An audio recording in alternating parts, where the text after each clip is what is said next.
Halo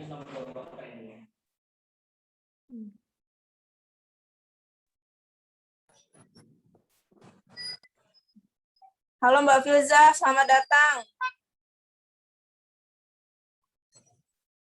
Halo Mbak Filza. Hai. Ini saya Mbak Umi. Iya, kita WhatsApp. Halo Mbak Filza, kenalkan. Aku anak buahnya Mbak Umi. Anak buah. Nggak ada anak buah kita itu.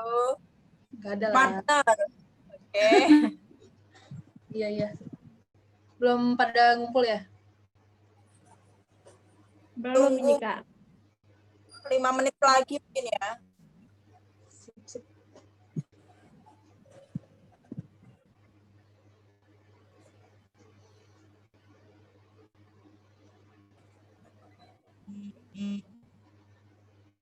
Kita ambil minum dulu.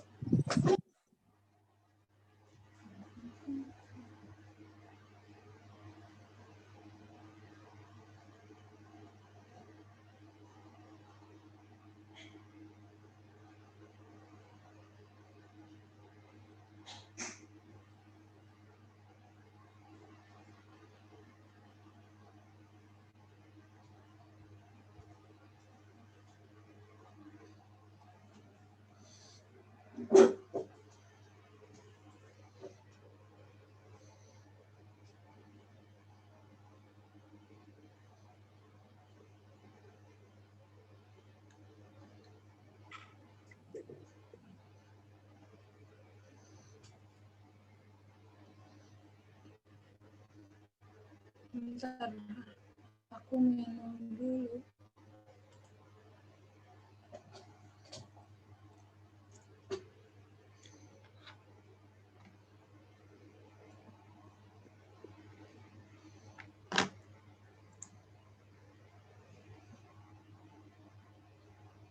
Kita nunggu pesertanya nambah dulu ya. Nah, untuk peserta, moderator saya.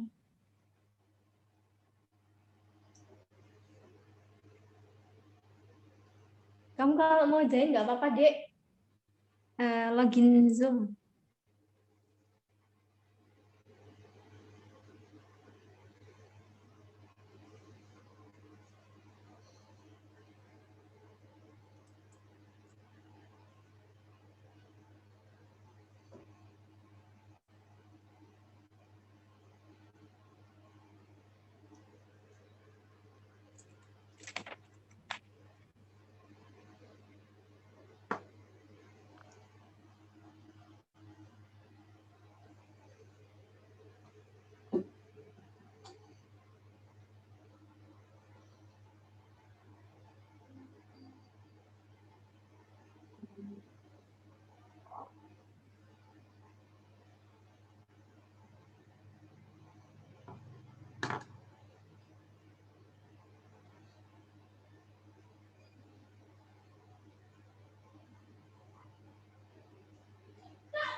Oke, mungkin bisa langsung kita mulai ya kawan-kawan ya. Iya Mbak Fatih. Mungkin nanti sembari menunggu teman-teman peserta yang lain, kita bisa mulai dulu karena Mbak Filza juga udah di sini ya. Oke. Selamat malam kawan-kawan dari Candu Buku, kemudian dari Minerva ID, dan juga kepada Mbak Filza, selamat datang kami ucapkan. Oke, malam ini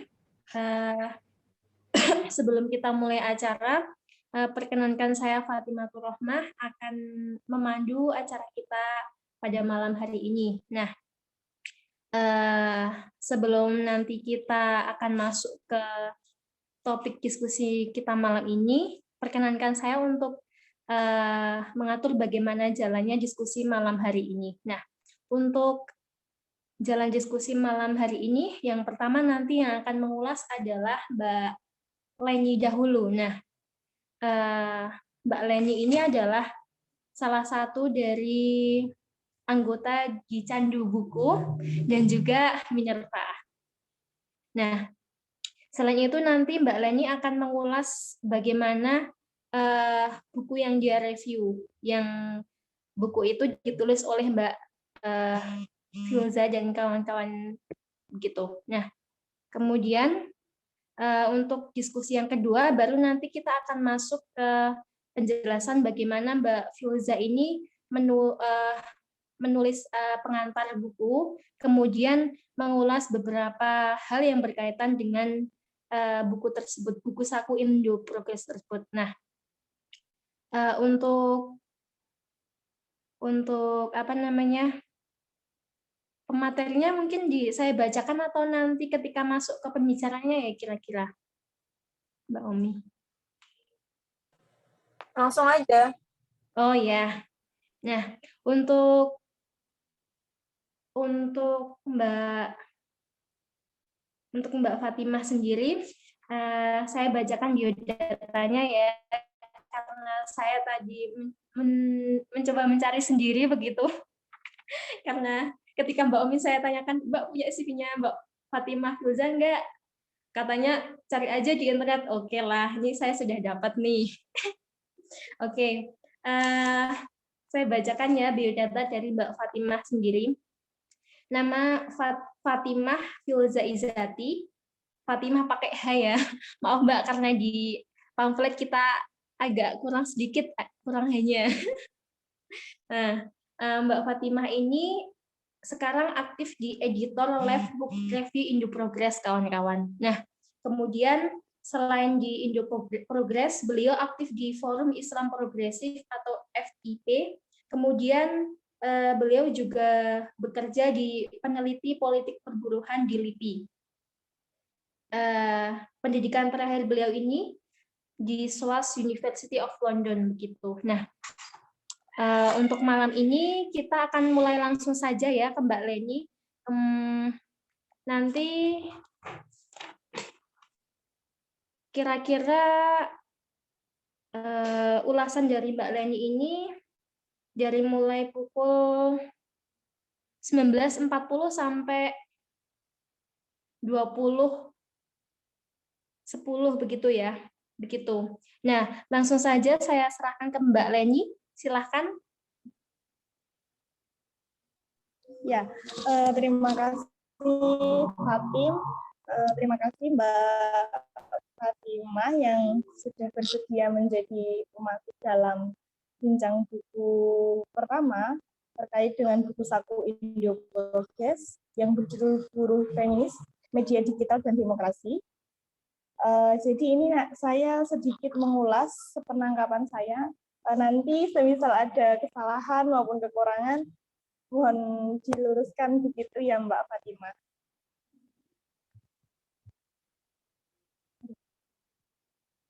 Ya, langsung saja. Ini hasil ulasan saya dari buku sakunya Indo Progress. Ada beberapa slide yang saya pahami seperti itu. Bisa next. Nah, yang pertama, beberapa tahun belakangan banyak sekali perusahaan-perusahaan yang beralih kepada aplikasi digital dan menjamur di Indonesia. Misalnya munculnya Grab, kemudian Gojek, Shopee, dan lain-lain. Kemudian perubahan industri digital yang dalam hal ini didukung dengan sebutan industri kreatif yang akhirnya berdampak pada penyerapan tenaga kerja. Sebenarnya setelah membaca kata pengantar ini kita juga langsung bisa sedikit mempunyai gambaran terkait isi dari buku saku ini. Nah, dalam buku ini setidaknya membahas terkait 4 hal. Yang pertama, posisi kelas pekerja di era digital platform atau disebut dengan istilah cyber proletariat. Kemudian yang kedua terkait dengan pemahaman permasalahan, ada typo, mohon maaf, permasalahan di era platform kapitalisme atau ekonomi kreatif.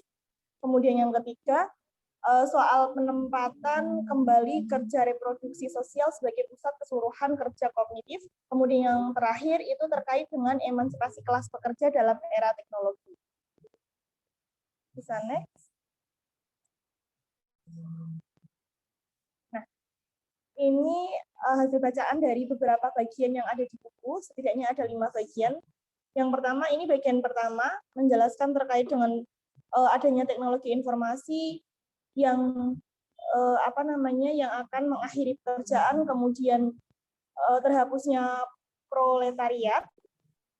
Skema awalnya seperti itu, tetapi hasilnya ini ternyata proletariat itu masih relevan dengan alasan tidak ada substitusi atau penggantian tenaga kerja imaterial atau kapitalis kognitif atas kerja-kerja material, tapi justru yang terjadi ialah polarisasi.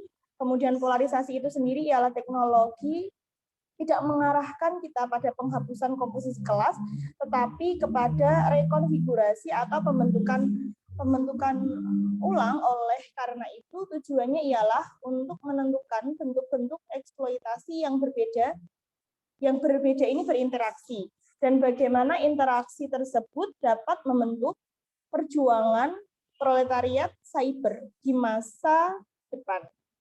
Kemudian proletariat masih relevan, seperti tadi gambaran skema di awal, yang harapannya, yang pandangannya atau dikira akan menghapus proletariat, tetapi ternyata proletariat ini masih relevan karena memberi nama untuk sang antagonis, penentang kapitalis yang terus-menerus melontarkan disrupsi teknologi dan revolusi kerja dan produksi.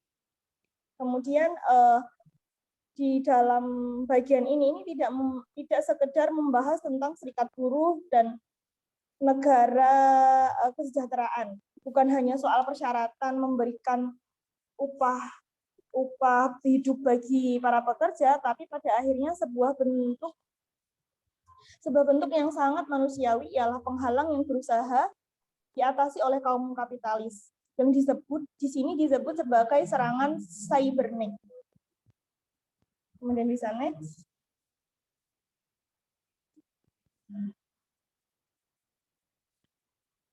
Nah, untuk serangan cybernetic ini sendiri, ini ada 3 hal. Yang pertama, penghapusan langsung tenaga kerja dengan otomatis, kemudian memurahkan tenaga kerja manusia melalui rantai pasokan elektronik globalisasi. Kemudian yang ketiga, penyingkiran tenaga kerja manusia dengan finalisasi pengubahan urutan transformasi kapital dan uang menjadi lebih banyak uang ke dalam dunia yang hampir seluruhnya telah diambil alih oleh pemodelan risiko dan perdagangan algoritmik terkomputerisasi. Ini bisa next. Kemudian di bagian ini juga menjelaskan adanya populasi lebih. Populasi lebih ini merupakan pembacaan ulang tentang pengangguran, yang merupakan akibat logis kapitalisme yang meluncurkan teknologi informasi untuk mengurangi kebutuhan akan tenaga kerja. Kemudian bisa next.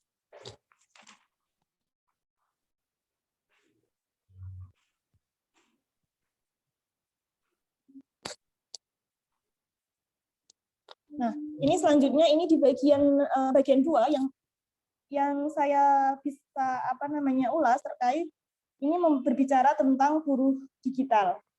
Jadi ketika berbicara tentang buruh digital ini bukan sekedar efek dari sejarah sulit antara persinggungan marxisme dan feminisme, tapi efek dari riset internet secara umum. Kemudian bagi perempuan dan orang berkulit berwarna tidak akan pernah ada ruang yang tidak dibentuk oleh kapitalis yang padanya melekat logika patriarki dan rasisme. Jadi bagi perempuan dan sebagian orang yang berkulit berwarna ini tidak pernah ada ruang yang tidak terbentuk dari adanya kapitalisme.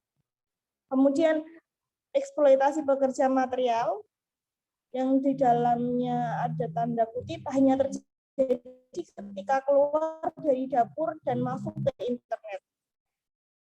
Ini terjadi pada laki-laki hetero, kulit putih, kelas menengah, dan kapitalis, terutama ketika maskulinitas dan kekulit putihan melekat pada pekerjaan.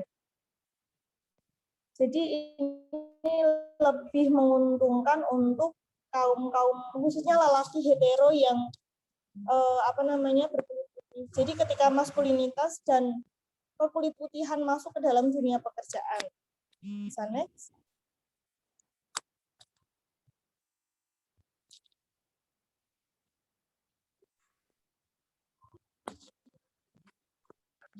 Halo, bisa next.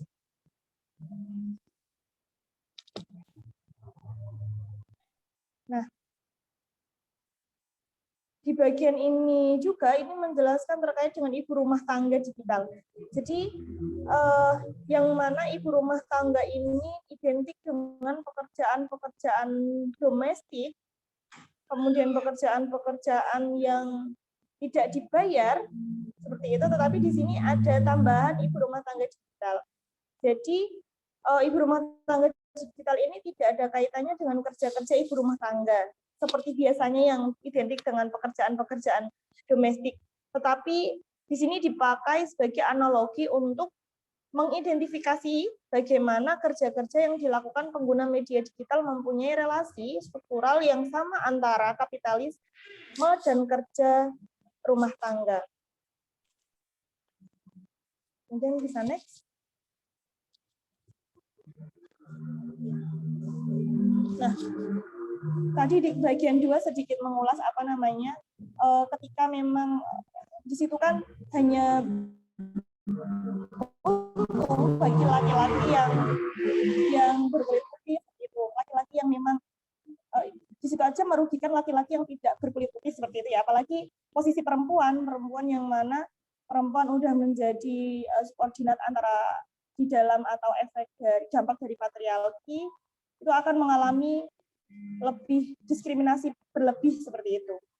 Kemudian yang bagian ketiga itu kemunculan web 2.0 dan medsos bagian strategi ideologis dan kapitalis yang mana menjanjikan kemungkinan baru akan keuntungan besar sehingga adanya strategi menarik untuk investor dan merujuk pada iklan bertarget.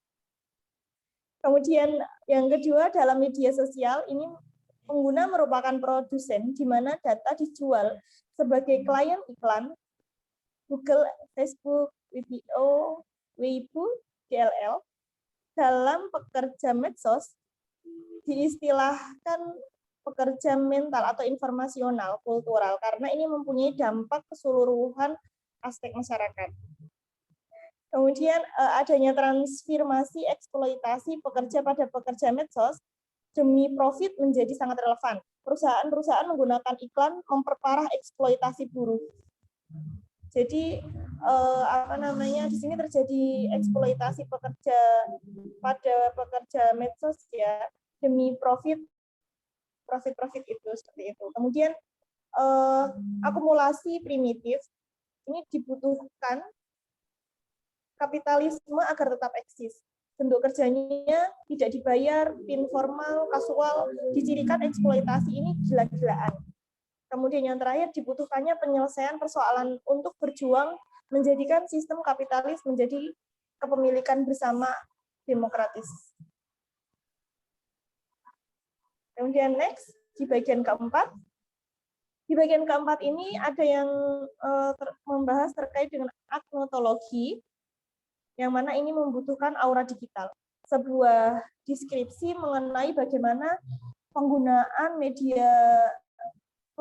sosial media untuk teknologi digital memecah perhatian kita akan dunia fisik. Jadi menggantikannya dengan ilusi sumber daya tanpa batas, produksi tanpa batas, dan tanpa biaya.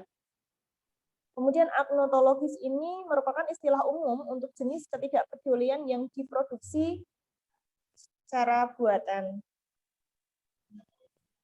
Dan next, di bagian kelima. Masih ke bagian 4. Ini tipe, ini bagian kelima. Mohon maaf. Jadi di sini membahas terkait dengan marxisme yang kita miliki sekarang tidak sama dengan yang kita miliki di era marxisme yang kita miliki di masa Marx menyelesaikan Kapital. Bukan hanya soal melanjutkan tradisi revolusioner, namun ini juga keberlanjutan belajar. Jadi validitas Marxisme berlanjut ketika hanya jika kapitalisme tetap teguh berdiri sebagai moda produksi domain.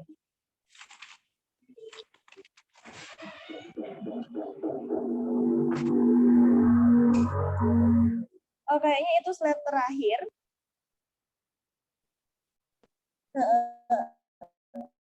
Ya, ini slide terakhir dari hasil ulasan saya. Kayaknya banyak sekali kekurangan. Dan maaf Mbak Fatimah, nanti bisa diluruskan bersama. Mungkin cukup itu ulasan dari saya. Saya kembalikan ke Mbak Fatimah. Terima kasih. Ya, terima kasih kepada Mbak Leni karena sudah mengulas buku yang akan kita bahas malam ini. Buku yang berjudul Buku Saku Indo Progres, Buruh, Feminisme, Media Digital, dan Demokrasi. Nah, terima kasih Mbak Leni. Nah, untuk selanjutnya saya serahkan langsung kepada Mbak Fatimah. Silakan. Langsung saja. Oke, makasih. Manggilnya Filza aja. Kan kamu namanya Fatimah juga. Filza, ya. Ya. Sebenarnya tadi biodatanya agak kurang update, tapi nggak apa-apa. Oke, dimulai aja kali ya. Nanti tolong dibantu slide-nya ya. Tapi sebelum saya mau bahas slide, saya mau mengucapkan terima kasih dulu buat teman-teman udah mau membahas buku Saku Indo Progres yang saya buat esai pengantar di dalamnya. Saya sangat mengapresiasi, apalagi ini dilakukan untuk menyambut International Women's Day tanggal 8 nanti. Jadi sangat bagus mau membahas buku yang penting menurut saya gitu. Sebelum masuk ke slide, mungkin bisa disiapin dulu ya slide-nya untuk ditampilkan. Saya mau memberi feedback sedikit untuk Mbak Leni. Terima kasih Mbak Leni sudah baca bukunya dan sudah mengulas bukunya. Menurut saya ada beberapa catatan aja sih dari ulasan tadi. Sebenarnya yang pertama adalah ketika menyebutkan 4 hal yang dibahas di dalam buku itu kan pendapat saya. Jadi mungkin bisa lebih spesifik disebutkan pendapat saya gitu. Tapi pendapat Mbak Leni sendiri dari tadi saya belum menangkap gitu. Kalau menurut Mbak Leni sendiri buku Saku ini bicara tentang apa sih gitu? Hal apa saja yang dibicarakan? Karena kalau sepanjang tadi saya mendengarkan Mbak Leni lebih banyak semacam merangkum setiap isi wawancara dari buku Saku ini gitu ya. Tapi saya sendiri belum menangkap gitu. Kalau Mbak Leni sendiri, menurut Mbak Leni ini buku Sakunya bicara tentang apa sih gitu. Nah, saya belum menangkap itu sebenarnya. Nah, kemudian yang kedua adalah soal fokus dari buku Saku ini. Sebenarnya alangkah lebih baik mungkin ya ke depannya kalau bahas buku dijelaskan aja ini terdiri atas misalnya 6 interview dengan siapa gitu. Jadi audiens bisa mengerti, oh ini tuh terdiri atas interview kok bisa ya bahasan-bahasannya beda-beda gitu. Yang satu bahas A, yang satu bahas B. Oh ternyata memang pembahasannya dengan scholar-scholar yang berbeda-beda gitu. Ada dengan Nick Dyer Rutherford, ada dengan Kylie Jarrett, ada dengan Christian Fuchs dan lain-lain. Jadi mungkin bisa disebutkan itu. Jadi biar pembacanya nggak bingung karena kalau tadi saya dengerin mungkin pembaca yang belum membaca bukunya akan bertanya tuh, kok bisa sih satu buku tapi kok yang ini bahas ini, yang nggak ngerti aku gitu. Nah mungkin bisa dijelasin ini terdiri atas 6 interview misalnya kayak gitu sih. Itu masukan aja sih sebenarnya supaya ketika menjelaskan audiensnya bisa lebih oh ini bahas ini ya gitu sih.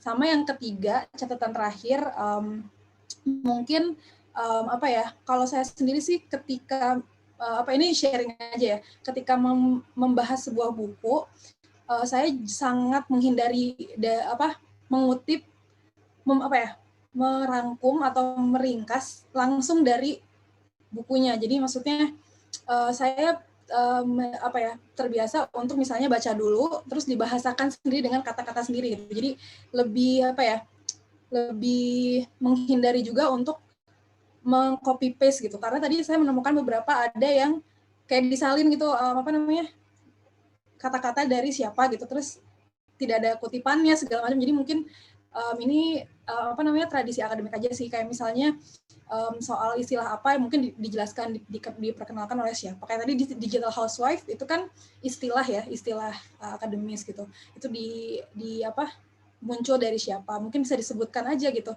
Oh, ini dari wawancara dengan siapa? Kylie Jenner ya. Dengan Kylie Jenner gitu ya. Terus dia memperkenalkan istilah namanya digital housewife gitu kan. Jadi orang bisa lebih ini tuh bukan dari, jangan sampai orang anggap itu saya yang nulis atau gimana, karena kan belum dijelaskan kan siapa saja yang bicara soal apa kayak gitu. Mungkin itu yang menurut saya mungkin terlihat sepele gitu ya, tapi sebenarnya itu krusial supaya audiensnya nggak salah paham. Itu aja sih, nggak salah paham tentang siapa yang menulis apa, siapa yang berpendapat apa kayak gitu-gitu. Karena itu kecuali ya nggak apa-apa sih nggak dicantumin di slide, nggak masalah, tapi kan bisa kita bicarakan ya, maksudnya kita dengan lisan kita gitu. Jadi menurut siapa gitu. Jadi supaya saya takutnya nanti orang menangkap itu digital housewife istilah dari saya misalnya gitu kan. Karena kemarin aja kan saya dianggap menulis buku ini, padahal bukan, saya hanya memberikan esai pengantar misalnya kayak gitu.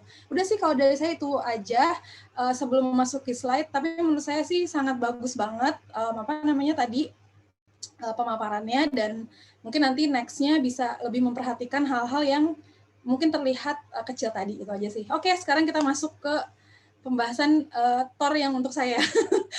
Terima kasih, silakan ditampilkan, tolong ditampilkan slide-nya. Nah, oke, bentar. Ya, benar. Kali ini saya akan membahas sesuai dengan TOR aja ya yang diberikan oleh Umi. Ada beberapa hal, ini perkenalannya nggak usah lah ya, tapi yang jelas sekarang saya lebih banyak aktifnya hanya di Indo Progress aja sih, sama kerja di Pusat Penelitian Politik LIPI. Jadi kalau yang lain-lain tadi disebutkan udah kurang relevan, kurang update CV-nya. Nah, ya oke. Sebenarnya Indo Progress itu menerbitkan banyak buku saku ya kawan-kawan, jadi bukan hanya satu, tapi ada beberapa, dan ini ada beberapa di antaranya saya cantumkan di sini. Dan saya sangat senang sekali kalau misalnya teman-teman mau mendiskusikan semua buku saku ini misalnya gitu ya, karena memang buku saku ini dibuat sebenarnya untuk salah satunya adalah didiskusikan sebanyak mungkin oleh masyarakat luas gitu. Jadi sangat berharap kalau bisa didiskusikan lebih luas lagi gitu. Nah, kebetulan kita akan mendiskusikan buku saku yang saya memberikan esai pengantar di dalamnya, yaitu buku saku berjudul Buruh, Feminisme, Media Digital, dan Demokrasi gitu. Ya, next. Ini cuma memperkenalkan aja ya. Ini yang akan kita bahas, kumpulan wawancara ya, buku sakunya. Ya, untuk presentasi sekarang saya membagi menjadi 4 bagian sesuai dengan TOR yang diberikan ya. Yang pertama saya akan menjelaskan latar belakang pembuatan buku saku dengan tema ini, Buruh, Feminisme, Media Digital, dan Demokrasi. Yang kedua saya akan menjelaskan proses penulisan esai pengantar buku sakunya. Yang ketiga saya akan menjelaskan hambatan penulisan esainya. Dan yang keempat adalah saya akan membicarakan soal isi buku saku apa saja sih yang penting untuk disebarkan ke masyarakat. Ya, next. Bisa lanjut. Ya, jadi ada 3 hal mengenai latar belakang pembuatan buku saku dengan tema Buruh, Feminisme, Media Digital, dan Demokrasi ini. Yang pertama adalah signifikansi temanya tentu saja. Yang kedua, urgensitas isu-isu yang ada di dalam buku saku ini yang diangkat di dalamnya. Yang ketiga adalah relevansi empirikal dari isi dari buku saku. Ya, mengikuti alur aja ya. Ininya next slide-nya. Oke. Untuk signifikansi temanya memang ada 2 hal ya. Yang pertama, keterkaitan antara buruh, feminisme, media digital, dan demokrasi ini masih sangat jarang dibahas, cenderung sangat jarang dibahas gitu. Dan padahal kehidupan buruh itu sangat berkait erat dengan perkembangan feminisme, teknologi, demokrasi gitu ya. Dan khususnya demokratisasi kerja yang juga cukup saya berikan highlight di di essay pengantar saya di dalam buku saku ini. Nah, kemudian yang kedua adalah tentang urgensitas isu yang diangkat di dalam buku saku ini. Ada beberapa isu penting isu penting yang bisa di-highlight gitu ya. Yang pertama adalah kerja-kerja di dalam media digital, yang kedua adalah kehidupan kerja buruh perempuan di dalamnya, meskipun tidak dibahas dengan detail secara langsung di dalam ke-6 wawancara tersebut, tapi saya menggarisbawahi hal ini juga, khususnya dari wawancara yang ada kemukakan oleh Kylie Jarrett itu. Dan yang ketiga adalah tentang kapitalisme platform dan demokrasi. Kemudian yang ketiga, relevansi empirikalnya, secara empiris, isi buku saku ini juga sangat relevan sekali lebih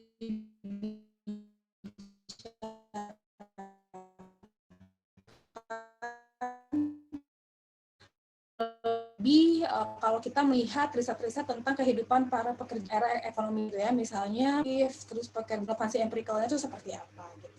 Nah, halo, ini masih jalan nggak sih? Masih, Mbak. Mungkin bisa next slide. Ya, oke.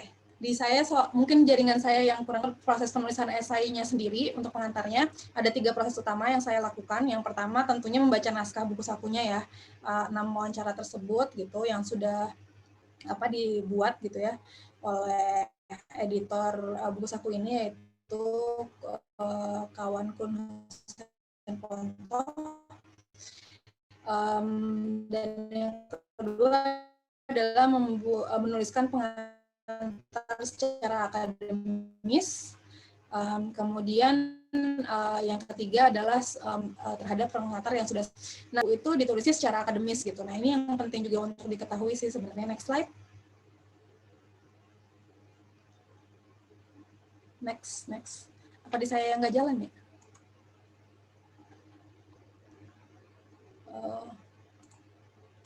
Oh ya, udah. Ya, yang tadi, yang kenapa penting untuk menulis pengantar secara akademis. Yang pertama, sebenarnya fungsi dari pengantar itu sendiri di dalam buku-buku saku Indo Progress semua ya, bukan hanya yang ini ada untuk memberikan konteks umum dari isi bukunya gitu, dibicarakan di dalam buku saku gitu. Dan yang kedua adalah memberi gambaran mengenai isi buku saku. Jadi tadi yang seperti saya berikan feedback tadi ya, memang tujuannya untuk memberikan gambaran kira-kira apa sih highlight dari buku saku yang akan dibaca oleh pembaca gitu. Dan yang ketiga adalah memberikan stimulan untuk diskusi lebih lanjut. Jadi fungsi dari pengantar ini juga adalah untuk memicu perdebatan juga sebenarnya gitu. Benar nggak sih yang dibilang sama pengantar itu gitu, atau enggak kira-kira tema apa lagi ya yang bisa digali lebih lanjut dari setelah membaca pengantar dan membaca isi buku sakunya kayak gitu. Dan memang ada kelebihannya ya, kenapa pengantar di buku saku Indo Progress itu ditulis secara akademis. Yang pertama adalah karena dapat dipertanggungjawabkan secara ilmiah tentu saja. Jadi dengan menulis secara akademis itu bukan opini gitu ya, tapi dia adalah scientific based, jadi bisa dipertanggungjawabkan. Dan yang kedua adalah dapat menunjukkan signifikansi dan relevansi tema serta isu-isu yang diangkat di dalam buku saku. Kayak gitu. Next, nomor 3 ya. Nah, hambatan penulisan esai dalam pengantar buku saku ini buat saya pribadi sih, next, nggak ada. Kok bisa? Ya, soalnya saya yakin dengan tadi ya, dengan signifikansi temanya, dengan urgensitas isunya, dengan relevansi empirikalnya, jadi cenderung nggak ada lah gitu, kecuali mungkin hambatan yang umum lah, kayak misalnya menyesuaikan waktu, tapi itu saya nggak nganggap hambatan sih segala macam. Dan jadinya saya mengerjakannya memang dengan penuh semangat dan dedikasi, jadi nggak ada ya senang aja gitu. Memang saya senang membahas kalau saya meyakini apa yang saya bahas itu penting gitu. Jadi ya udah, nggak ada sih kalau soal hambatan. Nah, terakhir, apa sih isi buku saku yang penting untuk disebarkan ke masyarakat? Sebenarnya tadi udah sedikit banyak disinggung juga oleh Mbak Leni, jadi saya hanya menambahkan aja ya, mungkin highlight-highlight yang penting, yaitu semuanya penting, apa aja gitu. Setidaknya ada 5 hal utama ya yang mungkin bisa mulai digencarkan untuk disebarkan lah, diseminasikan kepada masyarakat luas. Yang pertama, next slide. Ya, boleh. Belum muncul. Nah, yang pertama adalah soal kerja-kerja dan media digital yang biasanya itu seringkali diluput dari pembahasan secara umum gitu ya. Jadi misalnya hubungan antara kerja material dan imaterial gitu. Nah, jadi di dalam beberapa wawancara di dalam buku saku ini persoalannya cukup banyak disorot ya, terutama di tulisannya Christian Fuchs sama Nick Dyer Witterford, hubungan antara kerja-kerja yang material dan imaterial ini gitu. Sebenarnya kalau kita mau membaca secara lebih mendalam, misalnya secara Marxis, gimana kita membaca ini, ada di buku saku Indo Progress yang lainnya yang membongkar tentang ini. Mungkin teman-teman bisa kembali lagi ke slide yang awal tadi, yang buku saku, yang gambar buku saku banyak. Nah, ini sebenarnya ada juga dibahas lebih mendalam secara Marxis tuh gimana sih membacanya gitu ya. Itu ada di buku saku yang sebelumnya, previously, yang gambar banyak. Saya mau menunjukkan juga biar mungkin kalau teman-teman mau bahas. Nah, yang ini, yang kelima dari kiri, yang mengenal perbedaan kerja teralienasi digital labor dan kerja umum digital atau digital work. Nah, di situ dibahas dengan lebih detail ya tentang hal tadi juga gitu. Jadi mungkin kalau teman-teman next mau bahas itu bagus banget. Ya udah, balik lagi ke slide yang tadi. sorry ini cuma kayak untuk ngasih gambaran bahwa yang nggak ada yang lengkap dalam semua buku dalam satu buku itu nggak membahas semua hal. Jadi teman-teman bisa kalau mendalami bisanya baca itu salah satunya gitu. Yang kedua adalah tentang tadi konsep digital housewife yang dikemukakan oleh Kylie Jarrett tadi, dan kerja-kerja reproduktif di dalam media digital gitu. Nah, sebenarnya apa yang disebut dengan digital housewife ini, kalau menurut Kylie Jarrett kan dia ingin mengasosiasikan kerja-kerja domestik dengan kerja-kerja para audiens produser di dalam media digital itu gitu. Jadi kita sebagai pengguna media sosial misalnya gitu ya, kita itu seperti housewife dia ibaratkan gitu kan, karena kita melakukan kerja-kerja reproduktif tapi sebenarnya juga nggak dianggap sebagai melakukan kerja gitu, persis seperti kerja domestik atau kerja reproduksi sosial yang dilakukan oleh sebagian besar perempuan di seluruh dunia gitu ya. Mereka melakukan kerja-kerja di dalam rumah tangga, unpaid work gitu, dan tidak dianggap sebagai kerja. Nah, sebenarnya itu istilah untuk mengasosiasikan itu gitu. Dan juga yang perlu di-highlight lagi adalah kaitannya tadi ya, yang konsepsi yang dibilang oleh Kylie Jarrett itu dengan kerja-kerja reproduktif di dalam media digital. Nah, sebenarnya konsep tentang kerja-kerja reproduktif di dalam media digital ini terhampar di dalam hampir semua wawancaranya gitu ya. Keenam wawancara dari scholar yang berbeda-beda ini gitu ya. Cuma memang yang saya highlight di pengantar adalah memang ini kalau saya bilang belum terlalu didalami gitu ya oleh dalam wawancara itu. Jadi makanya saya cantumkan lagi di dalam pengantar gitu, bahwa kerja-kerja reproduktif di dalam media digital ini juga perlu mendapatkan sorotan gitu. Dan memang saya juga mengaitkan dengan riset saya sendiri gitu ya tentang para pekerja di toko daring berbasis media sosial atau yang kita bisa kenali, misalnya mereka yang membuka toko online di Instagram atau di Facebook atau di Twitter atau di platform media sosial lainnya misalnya gitu ya. Nah, mereka semua kan melakukan kerja-kerja reproduktif, tapi juga seringkali dilupakan sebenarnya hubungan kerjanya, konsep kerjanya itu seperti apa gitu, kayak gitu. Jadi itu ya yang perlu di-highlight gitu. Nah, yang selanjutnya adalah tentang internet, demokrasi dan perjuangan kelas. Nah, ini juga di-highlight terutama di bagian wawancara dengan Christian Fuchs. Dia menyoroti juga ya tentang demokrasi dan perjuangan kelas gitu ya di dalam era media digital ini gitu. Dan seiring dengan semakin meningkatnya perkembangan teknologi ini tidak dapat dipungkiri gitu ya, bahwa internet ini sudah menjadi salah satu medium gitu ya untuk banyak rakyat termasuk rakyat pekerja gitu ya untuk melakukan perlawanan gitu dan media untuk perjuangan kelas. Jadi itu juga yang disorot gitu. Dan yang keempat adalah hubungan kerja dalam gig ekonomi ini juga sangat banyak dibahas, terutama di wawancara yang akhir-akhir ya. Saya lupa namanya. Itu sangat banyak dibahas juga. Kalau nggak salah oleh Michael Beaconcourt ya, kalau nggak salah.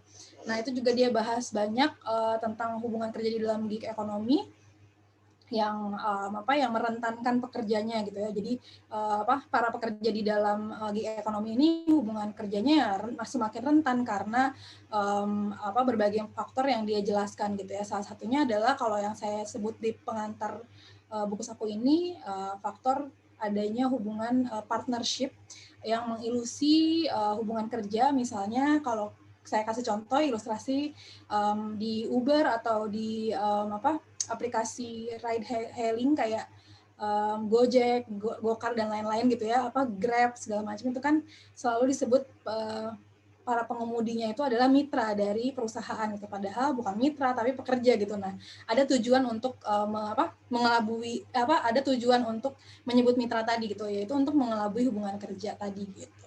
Nah, yang terakhir adalah tentang platform kapitalisme dan emansipasi kelas pekerja itu sendiri gitu. Jadi itu yang juga perlu di highlight dari buku saku ini gitu ya. Dan tentang platform kapitalisme ini dijelaskan cukup banyak, lumayan banyak, terutama di wawancara-wawancara yang terakhir, 2 wawancara yang terakhir. Sebenarnya hampir semuanya sih, dan bicara soal kreativitas juga, bicara soal bagaimana kelas pekerja mungkin mengambil alih platform-platform yang ada di dalam kapitalisme ini untuk kepentingan kelas pekerja. Itu saya nulisnya platform kapitalisme ya, sorry, itu salah ketik. Tapi nggak bisa dibenerin ya. Oke. Dan juga kaitannya dengan emansipasi kelas pekerja juga gitu. Jadi itu sih yang perlu di highlight. Next. Nah, saya mau bilang adalah dunia yang baru itu mungkin. Jadi sebenarnya inti dari buku saku ini itu juga ingin bilang bahwa di era digital ini gitu ya, selain banyaknya eksploitasi dan lain, tapi peluang untuk mengorganisir, peluang untuk menciptakan dunia yang baru itu juga mungkin terbuka lebar gitu. Itu sih sebenarnya. Udah selesai pemaparan dari saya. Terima kasih banyak. Ya silakan kalau mau berteman di media sosial add aja. Udah. Oke, terima kasih Umi dan Fatim. Udah selesai. Ya. Oke, terima kasih untuk Mbak Filza karena tadi sudah mengulas bagaimana proses pengerjaan esai ya Mbak ya, esai pengantar dari buku tersebut. Nah, untuk selanjutnya mungkin akan saya langsung buka sesi tanya jawab ya. Nah, di sini akan dibagi menjadi 2 sesi. Termin yang pertama saya beri kesempatan bagi kawan-kawan yang mau bertanya kepada Mbak Filza maupun nanti bisa disambung sama Mbak Eleni gitu ya. Sesi yang pertama silakan untuk 2 orang penanya.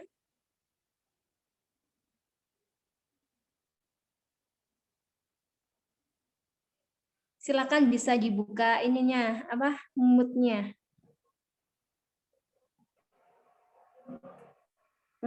Saya mau masuk Mbak Fatim. Oh ya, silakan. Ya, terima kasih Mbak Filza sama Mbak Leni atas pemaparannya, sangat menarik sekali ya tadi. Jadi saya ingin sharing sedikit kenapa kita mengangkat buku ini gitu kan. Buku saku ini yang pertama tentu saja karena saya pikir penting bagi kita semua untuk memahami bagaimana sebenarnya dunia kita sekarang ini ya terbentuk dari pola produksi kapitalisme yang semakin masif, semakin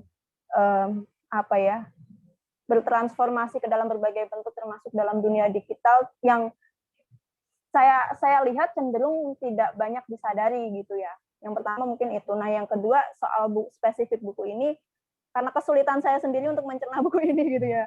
Mungkin itu yang juga dialami oleh Mbak Leni dalam membaca buku ini gitu. Karena memang menurutku perlu berulang kali untuk bisa memahami maksud, dan bahkan saya pun ya kadang-kadang masih belum bisa mencerna ini maksudnya apa, istilah-istilah yang mungkin bagi kita asing gitu ya. Dan tema-tema yang mungkin dalam satu wawancara tertentu itu tidak satu tematik tapi beberapa hal dibahas gitu. Misalnya dalam wawancara yang di bagian pertama ada dibahas soal bagaimana gerakan media sosial, gerakan sosial seperti yang ada di Facebook atau Twitter dan lain sebagainya, itu ada juga di wawancara yang kedua dan saling berkaitan. Nah, menurutku itu menarik karena dari situ kita bisa melihat dari beberapa pandangan penulis tersebut, bagaimana sih melihat digital strike atau aksi yang ada di media sosial itu berpengaruh gitu. Dan yang sedikit highlight mungkin di Christian Foucault, di situ dia menyatakan ada dialektika antara dunia nyata dan dunia daring gitu kan, luring daring. Dan kita nggak bisa mengabaikan aksi jalanan dengan hanya mengandalkan aksi media sosial. Ini kemudian membawaku ke satu ada diskusi kecil di grup gitu yang membahas soal persoalan ada persoalan kampus yang sangat masif di media sosial, tapi di gerakan secara langsung justru agak kurang. Jadi tekanan untuk mendapatkan atau memperoleh tujuan dari aksi itu berkurang. Nah, dan menurutku juga kaitannya dengan perempuan, kenapa juga diangkat, ini momentum sekali ya. Banyak dari kita, masyarakat kita itu perempuan, ibu-ibu rumah tangga, cenderung kemudian seolah-olah proses reproduksi yang mereka lakukan di rumah itu bukan merupakan sebuah kerja. Dan oleh karena itu diberikan kerja tambahan, sampingan istilahnya, di dalam dunia online. Dan itu banyak sekali terjadi. Namun sayangnya saya melihat disitulah letak kerentanan mereka gitu. Pekerjaan menjadi kerja-kerja reproduksi mereka bertambah. Dengan adanya pekerjaan itu, di samping juga bertanggung jawab terhadap keluarga, dan itu pun masih rentan karena hak-hak mereka sebagai pekerja online tidak terpenuhi gitu. Nah, saya tertarik kalau sama tulisannya Mbak Filzah yang membahas soal pekerja online itu juga. Mungkin itu yang mendorong saya untuk mengusulkan, ayo kita undang Mbak Filzah untuk diskusi ya. Gimana untuk mendorong adanya serikat pekerja online gitu, seperti yang terjadi di Amazon. Aku nggak tahu di situ dorongan soal serikat pekerja yang diusulkan oleh Mbak Filzah sebagai sebuah desakan untuk bisa memperoleh apa yang seharusnya menjadi hak pekerja online itu secara teknis bagaimana gitu. Sementara kita nggak tahu nih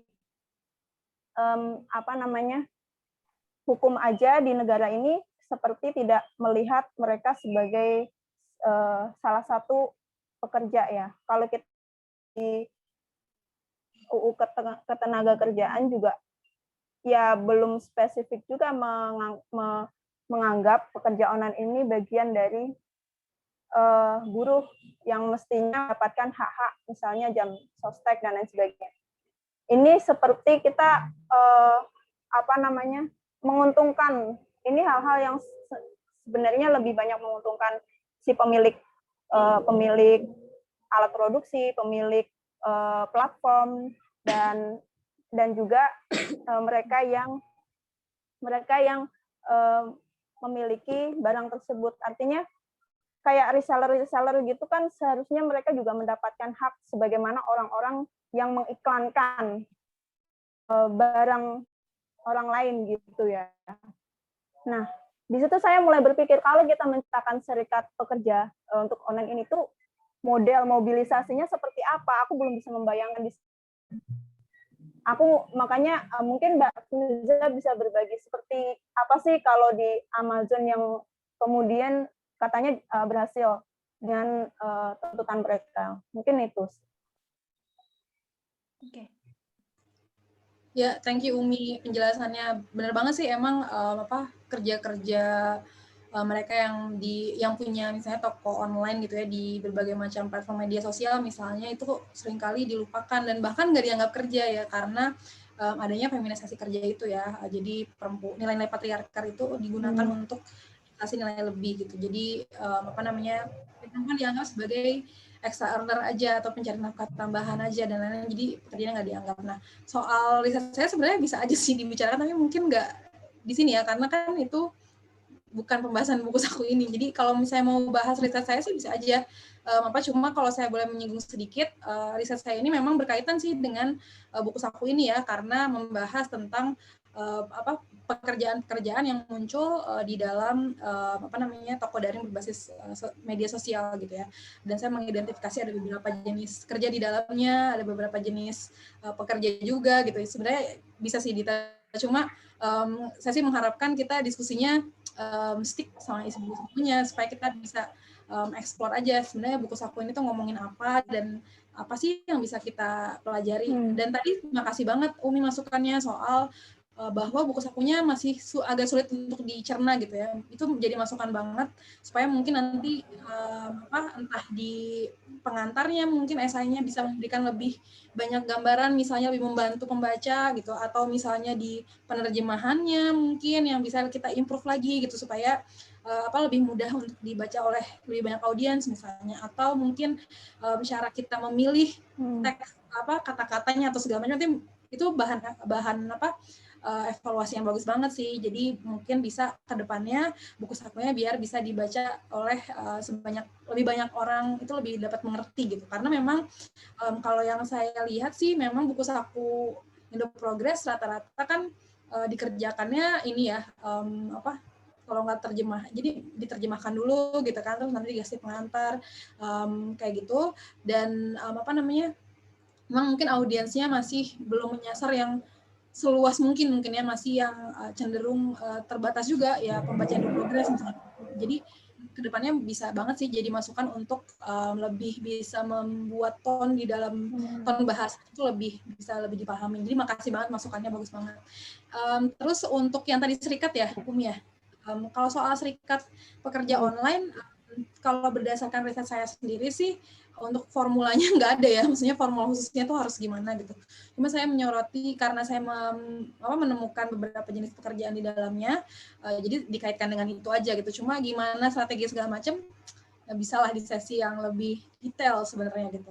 Itu sih Umi tanggapan dari saya. Mungkin yang lainnya ada yang mau bertanya atau menyanggah, nggak gitu, kamu salah bacanya atau gimana, boleh silahkan. Mau ditanggapi Mbak Umi atau saya ke penanya yang lain? Ya, silakan. Lanjut ya. Oke, silakan saya buka lagi untuk satu penanya di termin 1 ini. Silakan. Mas Muksin, kalau ada dulu yang nanya ke Mbak Leni, Fatim, sama Umi ya, boleh nggak? Tanya gimana dulu. Kak? Saya pengen nanya juga, tadi yang saya bilang ke Mbak Leni, sebenarnya kalau menurut Mbak Leni sendiri tuh buku sakunya bicara tentang apa sih gitu? Menurut Mbak Leni sendiri ya gitu, dan kritik Mbak Leni buat buku sakunya apa gitu? Saya pengen tahu sih. Ya, terima kasih Mbak Fatima.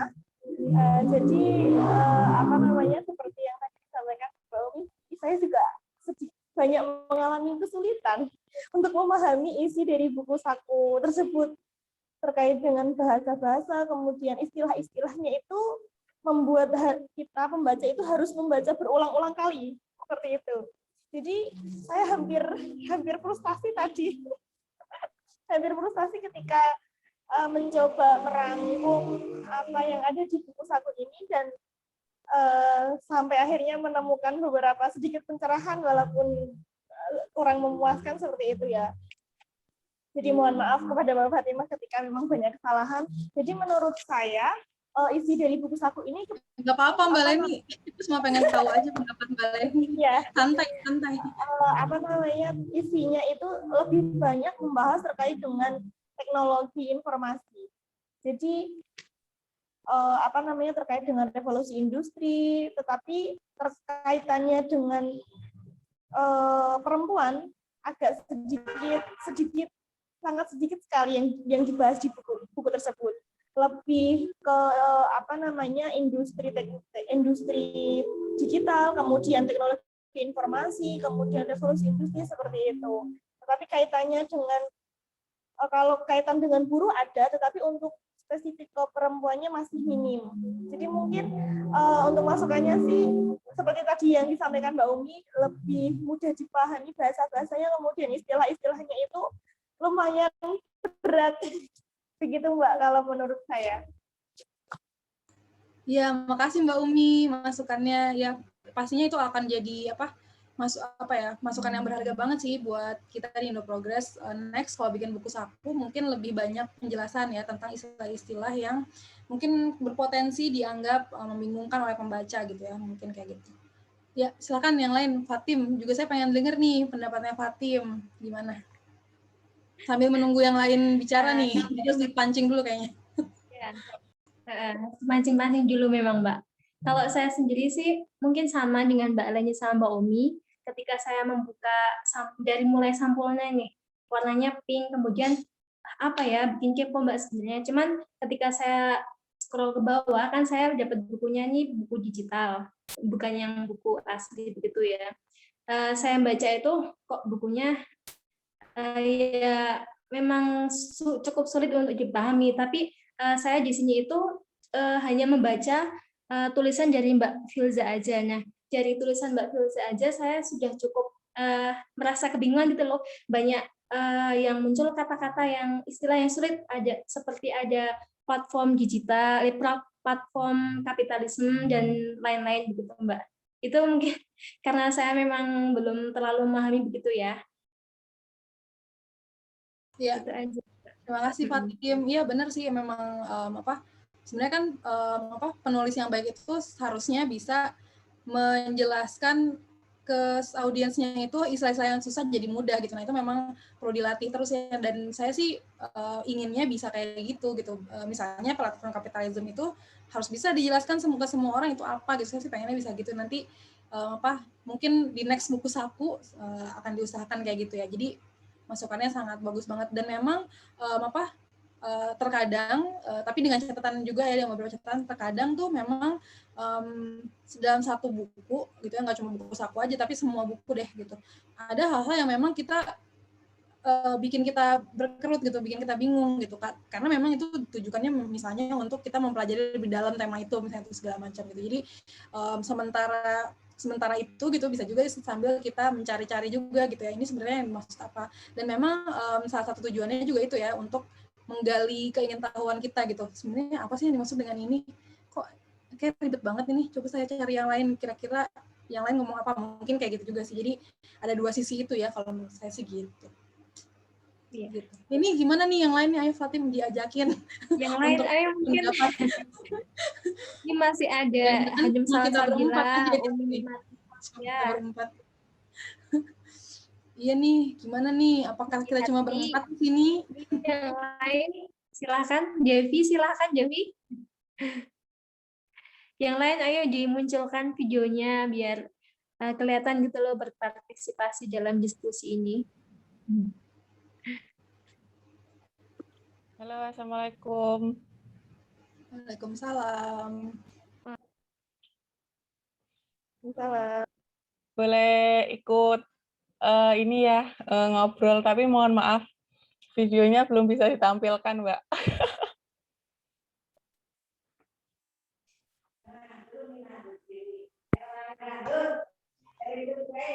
Silakan Mbak Elina. Ya. Oke, sebelumnya terima kasih sekali Mbak Fatimah, kemudian Mbak Leni dan teman-teman sudah meluangkan waktu dan menghadirkan acara yang menurut saya sangat menarik. Jadi mohon maaf saya ngomongnya agak belibet karena ini sedang sedang sariawan di lidah. Halo, ini suara saya masuk enggak ya? Masuk kok Mbak. Masuk.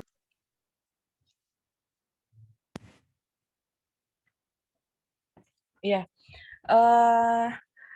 Terima kasih. Tadi saya juga sudah mendengarkan yang disampaikan Mbak Leni dan juga Mbak Fatima.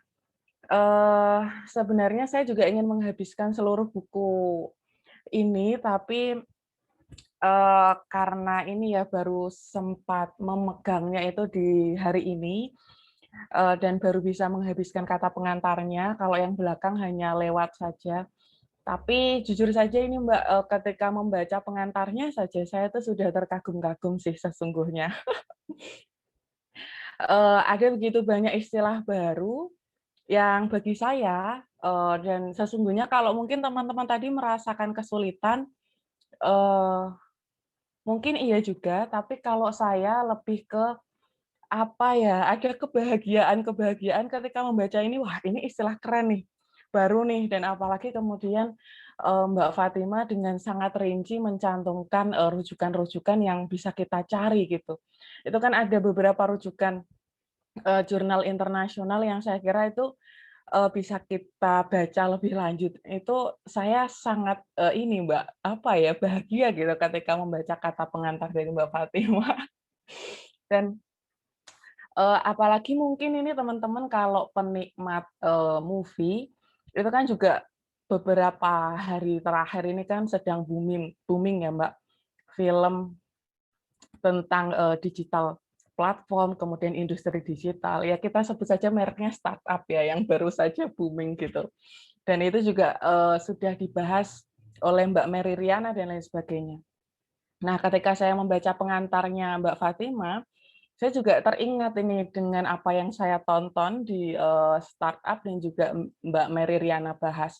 Itu kan kalau dari sisi Mbak Mary Riana mengulas bagaimana kemudian industri kreatif startup itu dibangun sedemikian rupa untuk mendorong kreativitas anak muda. Itu kan sisi positif yang selalu di ini ya Mbak, yang disorot gitu dari berkembangnya industri kreatif di era digital. Tapi kemudian ketika saya membaca kata pengantar dari Mbak Fatima, saya seperti ditampar-tampar ini. Ada sisi lain di balik itu. Ternyata ketika semua orang merasa berhasil mendapatkan pekerjaan karena bisa membangun startup, ternyata di balik itu ada tatanan sosial baru yang berubah.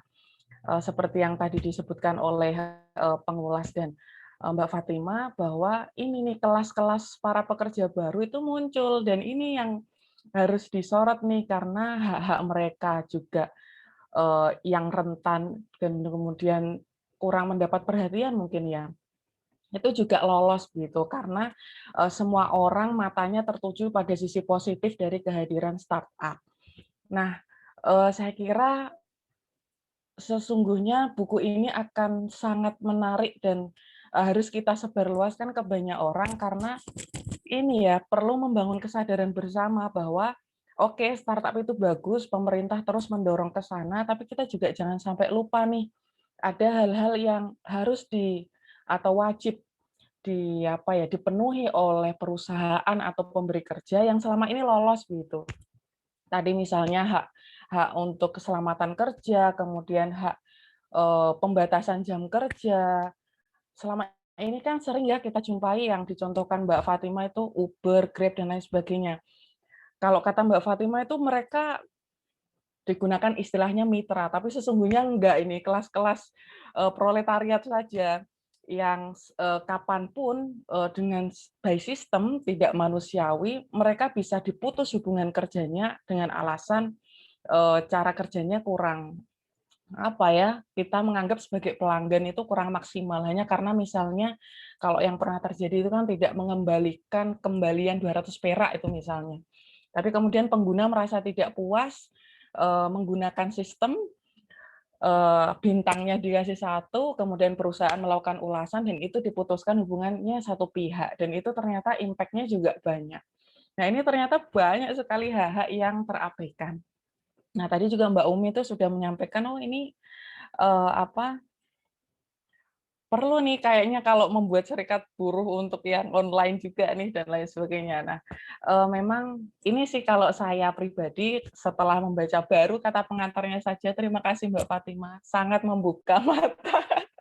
Dan ini wah menampilkan banyak sekali istilah-istilah baru yang ya menurut kami ini bisa menambah kamus ini sih kamus bacaan literasi kita dan membuka wawasan, sangat membuka wawasan. Itu sih Mbak, terima kasih sekali. Mungkin ada satu hal yang ingin saya tanyakan, ini Mbak, kalau kemudian Indo Progress dan teman-teman sudah melakukan banyak sekali penelitian semacam ini, saya jadi penasaran ini Mbak, apa ya yang semacam advokasi mungkin yang dilakukan Indo Progress selain dalam hal tulisan itu, apa ya Mbak kira-kira? Apakah melakukan, mungkin yang seperti ditanyakan atau disampaikan Mbak Umi tadi, melakukan organisir kelompok tertentu atau melakukan semacam penguatan kapasitas pada kelompok-kelompok tertentu, sehingga ini ya, apa ya, ada kesadaran bersama gitu, bahwa ini loh kalian berada di posisi ini nih sebagai pekerja gitu. Terus sih Mbak, saya penasarannya di situ. Terima kasih. Terima kasih Mbak Elina. Gimana Fatim dulu yang membimbing acaranya dong? Iya, silakan langsung ditanggapi Mbak Yoza. Ya, oke. Terima kasih banyak Mbak Elina ya. Makasih banyak apresiasinya, udah membaca pengantar, dan memang tujuan dibuatnya esai pengantar di buku saku itu kan memang untuk mempermudah sebenarnya gitu ya, untuk memberikan konteks, memberikan gambaran buku saku ini bicara tentang apa aja sih, jadi pembaca lebih mudah meraba isinya gitu, kira-kira seperti itu. Dan memang kalau soal startup, kemudian industri, di satu sisi pemerintah dan juga asosiasi-asosiasi pengusaha sangat mendorong banget ya, menggembar-gemborkan kampanye tentang startup gitu, bahwa everyone is entrepreneur gitu ya. Jadi setiap orang itu adalah entrepreneur gitu. Setiap orang adalah pengusaha. Kalau kamu miskin berarti kamu nggak punya jiwa kewirausahaan gitu ya.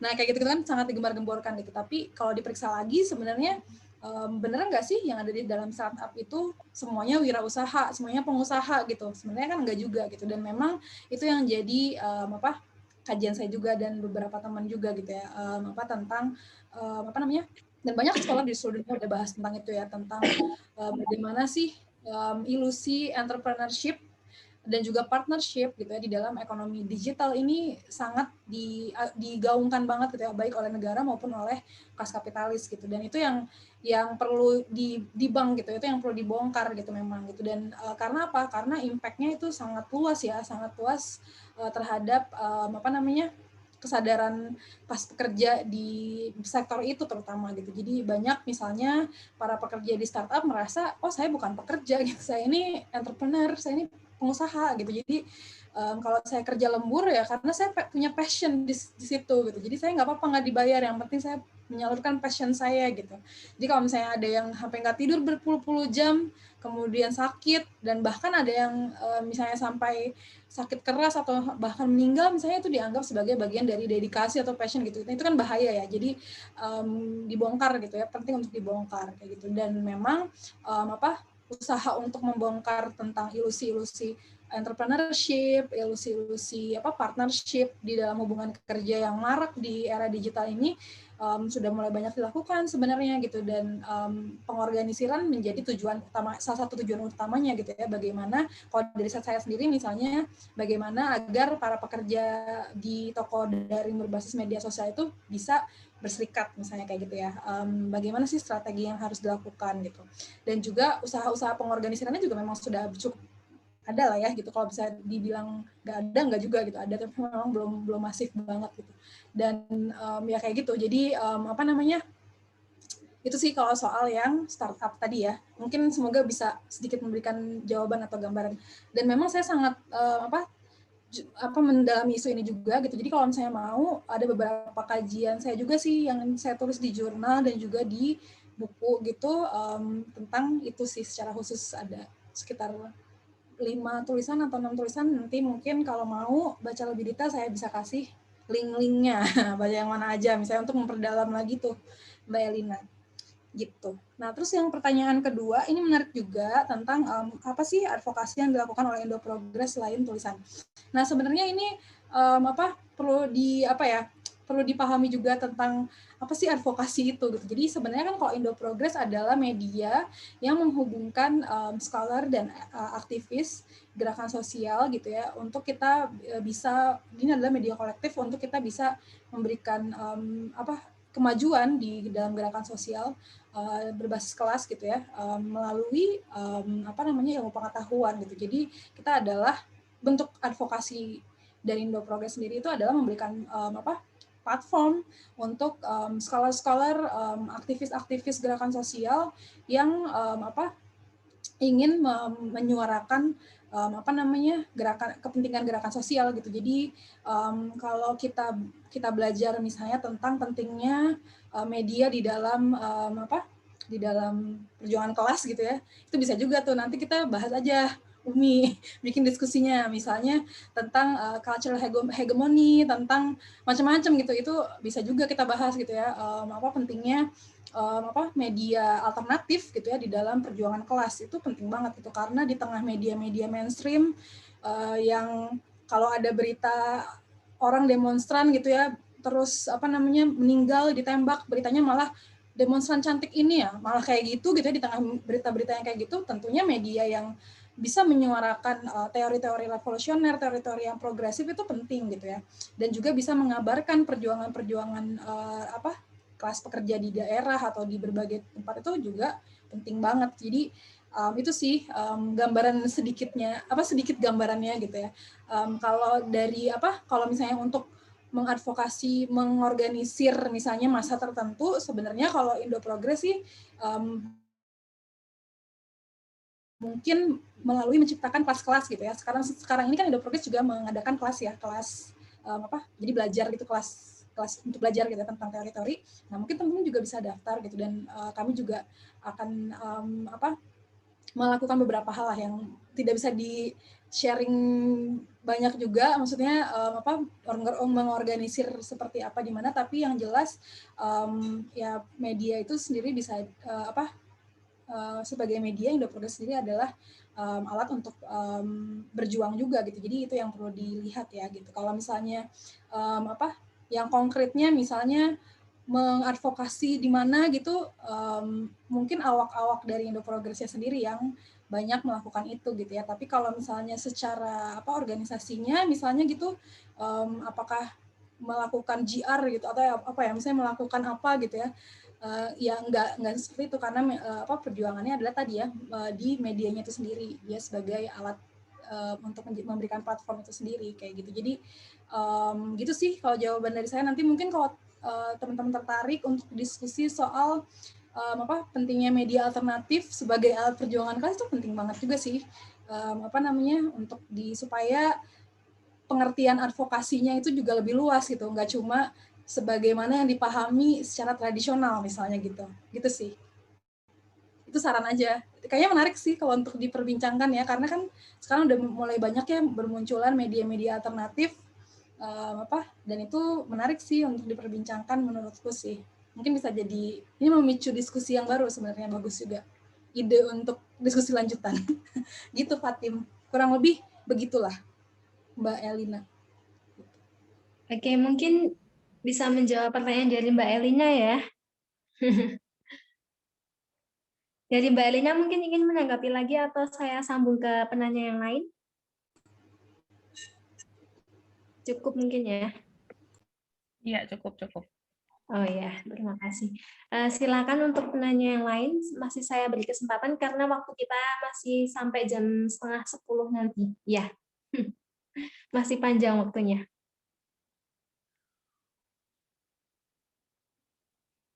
Oh, sampai 9:30 ya? Masih lama dong, masih lama banget. Ya, masih lama. Oke. Iya, silakan. Mas Fatan nih mungkin nih yang udah on video nih.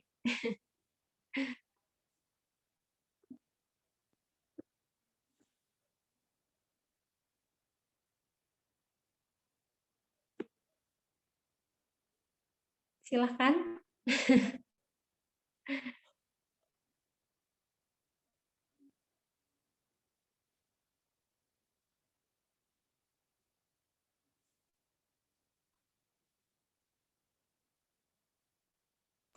Atau tadi saya lihat yang selalu standby videonya ini ada namanya Mas Ahmad, mungkin mau ikutan apa berpendapat kayak atau apa gitu. Dari tadi yang standby videonya Mas Ahmad ini saya lihat. Ya, Mbak, yang lain nggak punya kuota, Mbak. Kalau tema seperti ini kan terkait yang disampaikan terakhir Mbak, media alternatif. Ini kan Candu Buku dan Minerva ID ini kan sebenarnya juga termasuk media alternatif. Kita juga merasakan bagaimana menjaring viewer, menjaring peserta setiap kita event-event ya. Kita kan fokusnya di beasiswa buku. Kemudian saat review-review buku yang memang agak progresif itu memang pembacanya agak berkurang karena beban bacaannya agak berat. Walaupun ya buku pop itu malah ngangkat seperti itu. Nah, alternatif itu juga pernah ada Minerva mendapat tulisan ya karena kita fokusnya ke review buku. Ada buku tentang perempuan tapi berbau seksis. Itu saya rasa kalau kami di redaksi Minerva ini salah satu bentuk advokasi yang tidak tradisional tadi ya seperti itu, menolak tulisan-tulisan yang punya kecenderungan untuk seksis, kecenderungan yang tidak membawa isu-isu perempuan yang progresif. Untuk pekerja online ini kan memang sangat sulit ya karena ini terkait juga struktur ekonomi.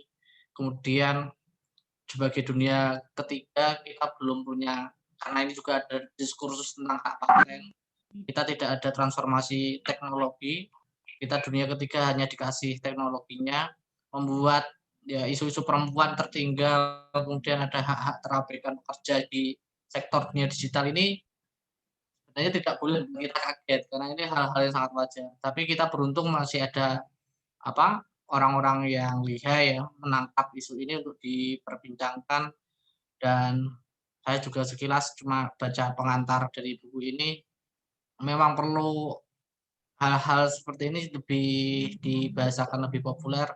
Saya rasa Mbak Riza juga sudah berusaha untuk melakukan itu, tapi kalau yang lain merasa berat memang ini butuh bacaan-bacaan. Ini kan buku saku nih, sepertinya juga perlu dibuat buku saku untuk buku saku. Kadang ada buku pengantar yang temanya berat itu kan dibuat buku pengantar, tapi dari buku pengantarnya itu pun juga berat. Ini bukan salah siapa-siapa, ini karena memang proses-proses pengetahuan, karena ini teman-teman yang juga masih muda, dan saya rasa di usia muda bertemu dengan isu-isu seperti ini akan menjadi investasi besar di gerakan perempuan ke depan. Mungkin itu dari saya, Mbak. Iya, benar banget sih. Nggak bisa dipungkiri emang kadang-kadang ada buku-buku yang butuh penjelasan lebih lanjut gitu ya. Dan oh iya, saya tadi lupa bilang soal pengorganisiran ini ya. Jadi kita kan kami di Indo Progress lagi bikin reading club gitu ya. Nah mungkin ke depan kita bisa kerja sama bareng nih sama Minerva gitu ya, sama tadi Candu Buku ya, bikin reading club bareng misalnya dengan Indo Progress, itu bisa banget karena untuk baca buku bareng-bareng itu lebih memudahkan sebenarnya. Misalnya bacaan yang berat-berat gitu ya, kalau misalnya dibaca sendiri pasti akan terasa kayak aduh apaan sih, udah tutup aja gitu. Tapi kalau misalnya bareng-bareng dibagi-bagi misalnya terus didiskusikan, mungkin akan lebih mudah lagi gitu. Jadi saya berharap mungkin kedepannya malah kita bisa kerjasama gitu ya untuk bikin reading club bareng gitu, kayak gitu sih. Jadi emang ini sih Mas Ahmad, bener sih, kadang-kadang bahasanya tadi butuh buku saku untuk buku saku. Itu lucu sih, tapi ya memang bener ya, karena nggak semua orang kan mendalami semua hal gitu ya. Pasti ada yang dimengerti oleh sebagian besar orang hal-hal tertentu, ada juga yang sebagian kecil lainnya nggak tahu gitu, atau sebaliknya. Jadi nggak mungkin salah satu orang itu mastering semua hal lah gitu kan, pasti ada yang dikuasain dan pasti ada juga yang kurang dikuasai gitu ya. Mungkin juga bisa kedepannya, misalnya tadi Mas Ahmad bilang ada beasiswa buku ya, beasiswa buku. Iya, Mbak. Dari Ya, Minerva itu ada biasa buku, kita menyediakan, ada yang buku kita tentukan, kita memberikan satu buku yang sudah ada judulnya untuk siapapun yang mau. Yang kedua, kita membuka beasiswa bagi siapapun yang ingin punya buku baru, ya tinggal menuliskan judul bukunya, nanti kita yang membelikan.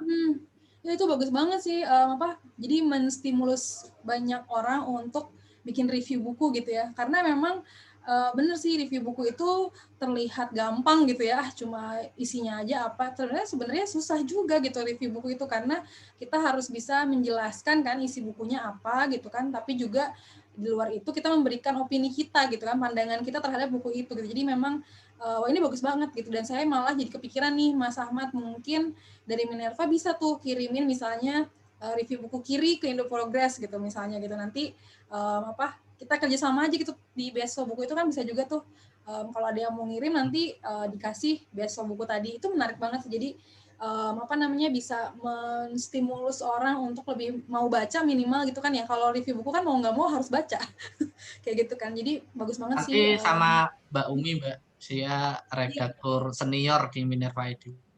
Iya, mantap. Iya, bisa banget. Kalau Indo Progress sih terbuka banget untuk kerjasama sama media-media alternatif kayak Minerva ini. Jadi, justru sangat disambut banget kalau misalnya mau. Nanti kita bisa ngobrol lebih lanjut, kayak gitu sih. Jadi, aku sih sangat mengapresiasi banget. Makanya kemarin pas diajakin sama Mbak Umi, aku lihat, kan aku juga profiling IG-nya gitu kan, Minerva bagus, jadi ya udah aku mau gitu, karena memang untuk membuat orang ingin baca aja itu kan susah ya, jadi kayak, dan ini inisiatif untuk yang tadi bahas buku itu bagus sih menurut aku gitu. Itu aja tanggapannya Mas Ahmad. Bingung mau nanggapin apa lagi.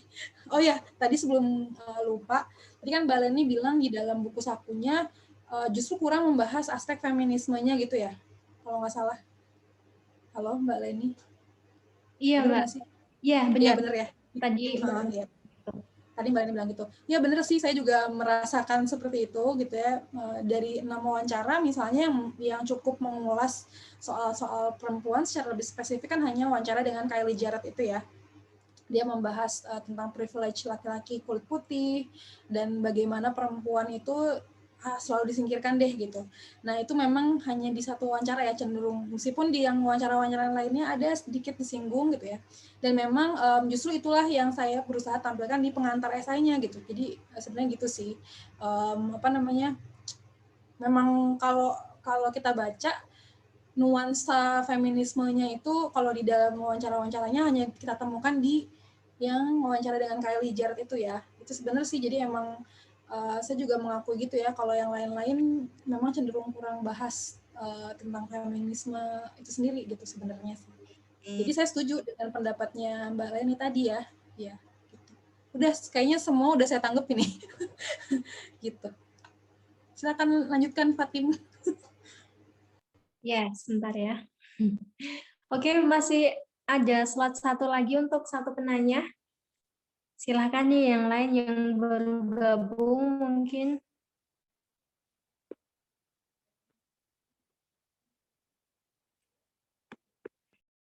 Kalau tadi membahas terkait kerjasama nih kita tunggu ya, Mbak. Semoga bisa terrealisasi. Ya tunggu ya dari Minerva gimana, mau nggak kita kerjasamanya kayak gimana, saya tunggu banget. Mau gimana gitu. Saya akan sangat menyambut baik sebenarnya gitu. Apalagi kan Minerva kayaknya sih anak-anak muda ya, maksudnya masih pada muda-muda banget gitu, jadi sangat bagus banget kalau bisa kerjasama gitu. Masih panjang perjalanan maksudnya. Iya, Mas Ahmad Muksid ini foundernya Mbak Filza. Oke, mantap. Oke, masih nunggu satu penyanyi lagi, silahkan. Mas Watan, halo Mas Watan. Dia tadi udah gabung, udah keluar ya.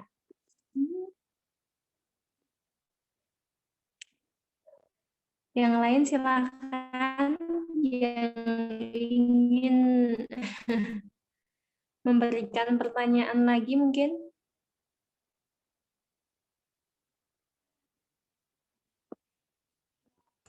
ini nggak perdananya jangan-jangan bingung karena bingung bukunya ngomong apa atau gimana. Nggak apa-apa, bingung pun nggak apa-apa sih sebenarnya. Jadi bisa kita bahas, misalnya saya bingung dengan istilah apa, mungkin kita bisa bahas bareng gitu sih. Atau gimana, terserah sih. Bentar ya Mbak ya, nunggu yang lain dulu ya. Mungkin Sip. mereka masih ada pertanyaan yang masih dipikirkan. Ganjal. Iya. Sip. Aku ambil minum dulu kalau gitu ya. Bentar ya.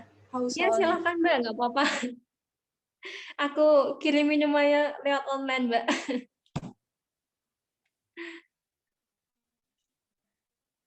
Silakan yang lain. Masih nunggu yang lain. Masih ada satu slot untuk penanya, silakan Pak Idatul Inayah. Halo, Dek Fatim. Oh iya silakan Mbak Puji. Iya, Mungkin terima bisa kasih. dilihatin videonya Mbak. Nggak bisa ini on video ya, Dek. Iya nggak apa-apa. Iya, nanti sinyal masalah sinyal. Iya silakan Mbak Puji. Ya, terima kasih kepada Mbak Fatimah yang atas sharing pengetahuannya begitu. Ketika saya membaca buku ini ya tadi memang sama yang lainnya seperti itu, bahwa bahasanya itu memang sangat-sangat asing sekali gitu, sehingga ketika saya baca itu saya harus searching begitu di Google, apa sih arti dari istilah ini kayak gitu. Tapi di sisi lain juga saya juga tertantang gitu untuk menghabiskan buku ini karena yaitu banyak kosakata yang benar-benar bagi saya itu baru seperti itu. Saya mau bertanya Mbak Fatim, mungkin karena saya baru juga terkait membaca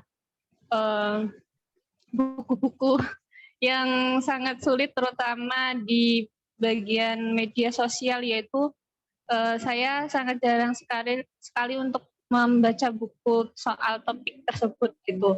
Nah, saya mau bertanya terkait dengan sebenarnya produsen yang dibahas di sini itu produsen yang kita sebagai pengguna konten atau yang membuat konten, Mbak. Saya masih kebingungan di situ karena saya sebagai penikmat konten ya, itu juga tidak dipungkiri bahwa setiap hari itu pasti menggunakan Facebook, menggunakan Twitter, YouTube dan lain sebagainya itu. Dan saya juga mau bertanya terkait dengan istilah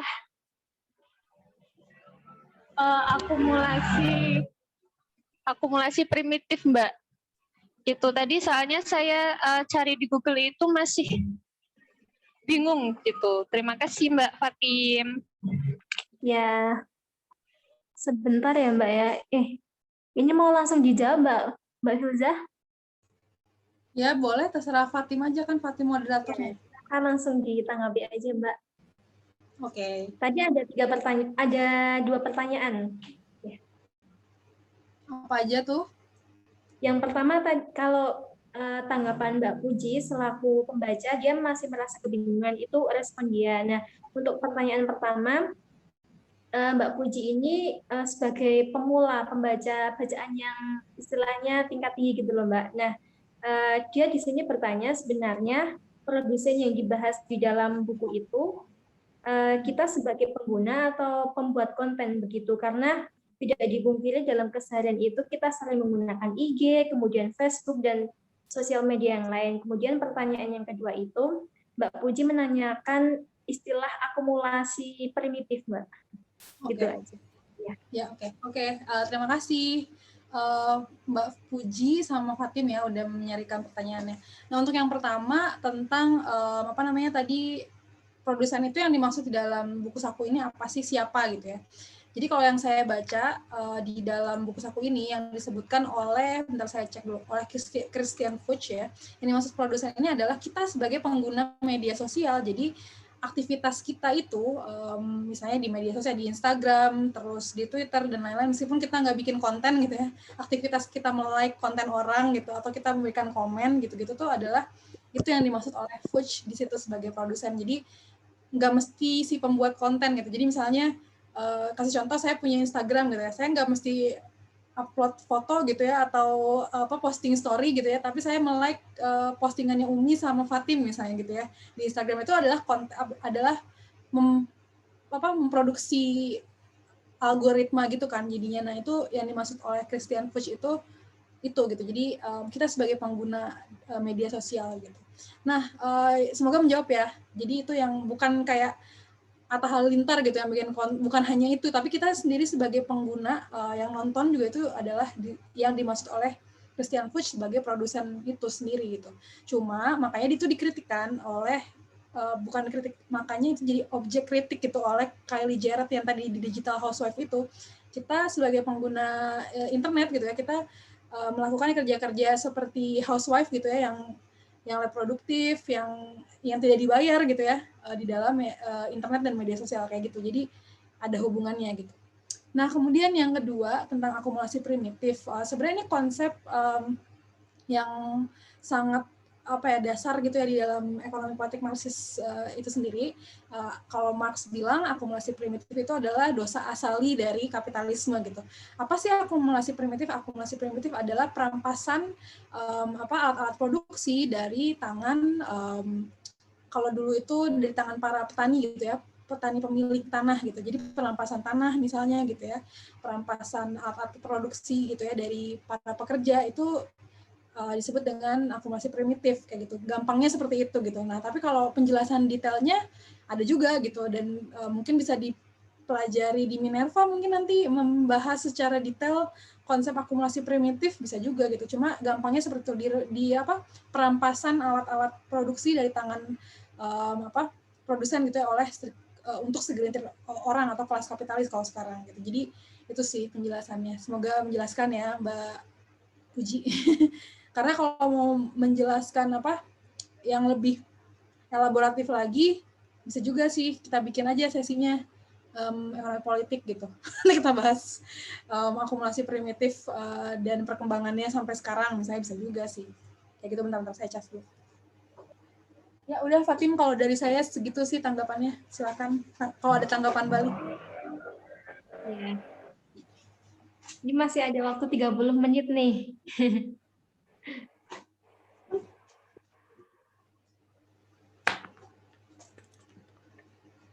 Termasuk kalau data-data kita yang ada di media sosial itu kan kita memberikan kontribusi buat si pemilik platform untuk dijual atau jadi modal buat mereka, buat para pengiklan gitu ya Mbak ya.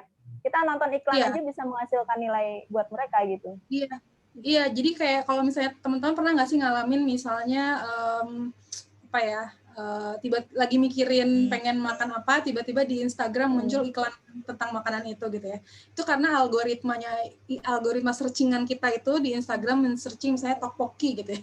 Itu akan dibaca tuh sama platformnya, sama si Instagram gitu kan. Jadi itu kita menyumbang nilai gitu ya ke situ gitu. Yang kita nggak sadari gitu. Makanya tadi kan ada istilah digital housewife tadi gitu.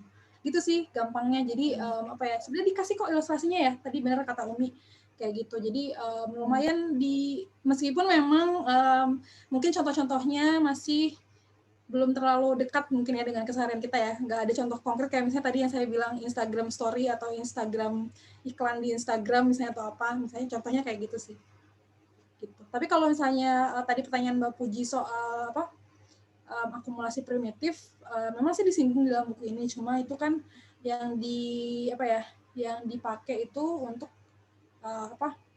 penerapan dari konsep akumulasi primitif itu sendiri kan gitu. Tapi kalau definisinya memang nggak disebutkan dengan detail ya di dalam buku saku ini gitu. Makanya kalau mau diskusikan tentang apa sih akumulasi primitif, benar nggak sih istilah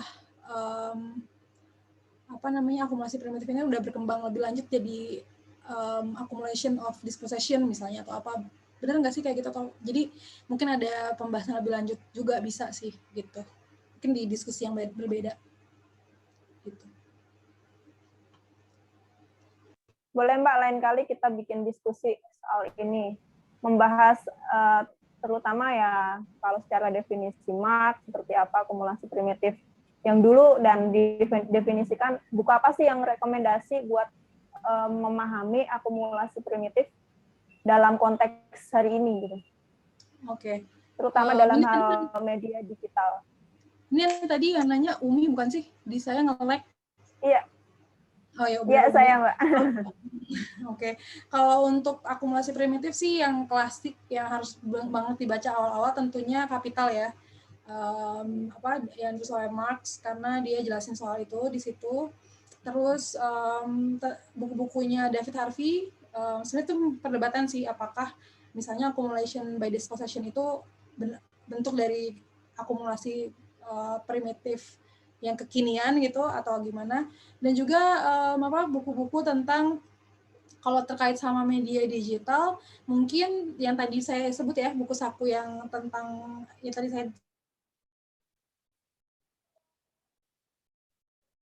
sebut di awal itu, yang kata pengantar di sedikit banyak menyinggung soal itu di situ. Jadi mungkin itu sekitar buku-buku itu dulu aja rekomendasinya. Umi. Siap, makasih Mbak. Ntar dicari dulu. Sama Minerva juga sebenarnya juga bikin niru itu Mbak, bacaan liar di Indo Progress ya. Jadi harapannya nanti ya. Iya Mbak. Kirim dong bacaan liarnya. Maksudnya kita juga itu kan ada beberapa ya wawancara terakhir kan ada rekomendasi. Jadi di Minerva ini juga ada penulis-penulis yang harapannya punya spesialisasi tema. Jadi dia mereview 10 buku ya temanya sama sehingga ada pengetahuannya ya semakin spesial di bidang itu, dan kita juga mampu merekomendasikan di tema-tema tertentu buku-buku yang bagus ya, mulai dari yang bisa dikatakan sebagai pengantar sampai yang paling berbobot. Mantap. Oh, jadi maksudnya Minerva mau bikin kayak bacaan liar gitu. Keren dong. Harapannya seperti itu nanti ke depan, karena ini kan baru lembaga muda. Ya, keren. Aku dukung sih, Mas. Kalau banyak yang bikin kayak gitu malah bagus ya. Jadi banyak yang mendalami bidang tertentu, terus jadi pembaca yang lain juga bisa lebih punya referensi ya, kalau mau mendalami bidangnya tuh baca buku apa aja bagus banget sih. Dan juga saya menunggu juga nih dari teman-teman Minerva buat ngirimin bacaan liarnya ke Indo Progress juga. Jadi sekalian nih 2-3 pulau terlampaui. Jadi di Minervanya bikin, terus kirim juga naskahnya ke Indo Progress gitu. Mungkin Fatim, aku kalau nggak ada lagi, mungkin aku mau pamit aja dulu karena sudah jam 9 ya. Udah mabok dari pagi kerja. Kalau misalnya nggak ada lagi yang mau bertanya, nggak apa-apa sih, mungkin ya. Aku pamit dulu, mungkin bisa dilanjutkan. Kita foto dulu, Kak. Foto dulu sebelum Mbak Filza pamit ya. Ini tadi aku dikontak sama yang ngatur ya. Kita foto dulu ya, siap-siap. Ya. Oke, Mas Ambon udah siap belum? Bergaya nggak? 1, 2, 3. Lagi? Oke, bebas. 1, 2, 3. Oke. Mungkin ya? Sekalian ditutup aja mungkin kali ya, Mbak ya? Ya terserah Fatim sih. Ya. Daripada nungguin nggak ada yang mau nanya lagi kan. Pesertanya udah pada live juga. Saya ucapkan terima kasih kepada Mbak Filza karena sudah menyempatkan waktunya dan tentunya berbagi ilmu ke kita nih. Saya juga pribadi mendapatkan ilmu baru dari Mbak Filza. Kemudian semoga Minerva Candu Buku bisa berkesempatan lagi untuk mendapatkan ilmu dan berbagi ruang lah dengan Mbak Filza begitu ya. Mungkin cukup sekian diskusi kita malam ini. Mungkin jika ada kesempatan di lain waktu bisa kita sambung begitu. Terima kasih kepada Mbak Filza. Ya, makasih juga ya Minerva dan semuanya, Umi, Fatim, Mbak Leni, Mas Ahmad, semuanya. Semoga kita bisa bekerja sama lebih lanjut ya. Ya, ditunggu loh Mbak. Ya, makasih ya. Oke, siap Mbak. Ya, mungkin cukup sekian. Terima kasih. Wassalamualaikum warahmatullahi wabarakatuh. Waalaikumsalam warahmatullahi wabarakatuh. Bye-bye. Dadah semuanya. Sampai. Makasih, Oh iya, Mbak. jangan lupa tanggal 8 kita ada diskusi lagi nih. Masih tentang buku yang pernah diulas di Minerva. Jangan, nanti tungguin aja flyernya. Iya. Oke. Dadah. Iya, Mbak. Halo, Assalamualaikum. Halo.